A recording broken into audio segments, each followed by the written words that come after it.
ఇది చాలా మంచి కార్యక్రమం కూడా. ఆదోని నియోజకవర్గం నుంచి ఉత్తమ అవార్డు గ్రహీతలు, బెస్ట్ టీచర్ అవార్డు తీసుకున్నటువంటి టీచర్లు వీళ్ళందరినీ కూడా ప్రత్యేకంగా గౌరవించుకునే సందర్భం. నేనే మంచి కార్యక్రమాన్ని ఏర్పాటు చేద్దాం అనుకునే లోపల మీరే ఏర్పాటు చేసినట్టు పిలిచారు.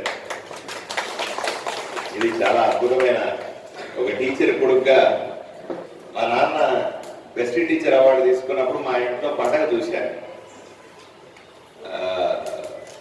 తర్వాత లెక్చర్గా కూడా ఆయన అవార్డు తీసుకున్నాడు. అప్పుడు ఫాదర్ ఎన్సిసిలో, ఎన్ఎస్ఎస్లో వాటిలో ఉండే ఆయన తీసుకొస్తున్నటువంటి అవార్డులు, రివార్డులు అవి చూస్తే నాకు చాలా చిన్నప్పుడు చాలా ఇన్స్పైరింగ్ అనిపించేది.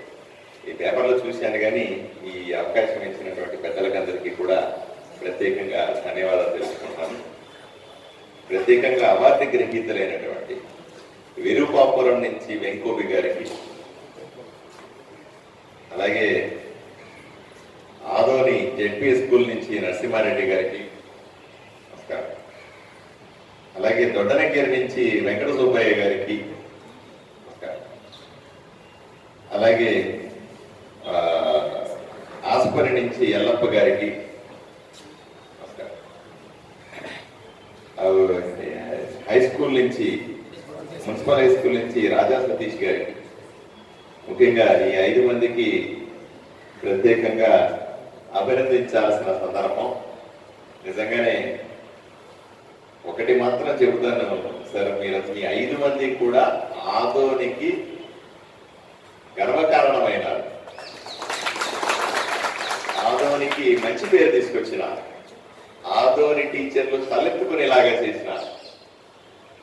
ఇది కేవలం మీ కుటుంబాలకు మాత్రమే మంచి కాదు, ఈరోజు ఆదోనిలో ఉన్నటువంటి ప్రతి ఒక్క టీచర్కి గర్వకారణం, ప్రతి ఒక్క పౌరుడికి గర్వకారణం. మా దగ్గర నుంచి ఇంత మంచి టీచర్లు ఉన్నారు అంటే మేము చూసి గర్విస్తున్నామన్న విషయాన్ని మీకు ఆదోని ప్రజల వైపు నుంచి విన్నవించుకుంటా ఉన్నాను. ఆదోని ప్రజలందరి వైపు నుంచి కూడా మీకు శుభాకాంక్షలు తెలియజేస్తా ఉన్నాను. ఇది ఆషామాషి వ్యవహారం కాదు. ఇప్పుడే తమ్ముడు చెప్తారు, 14,000 మంది టీచర్లు 5 మందిని సెలెక్ట్ చేశానండి.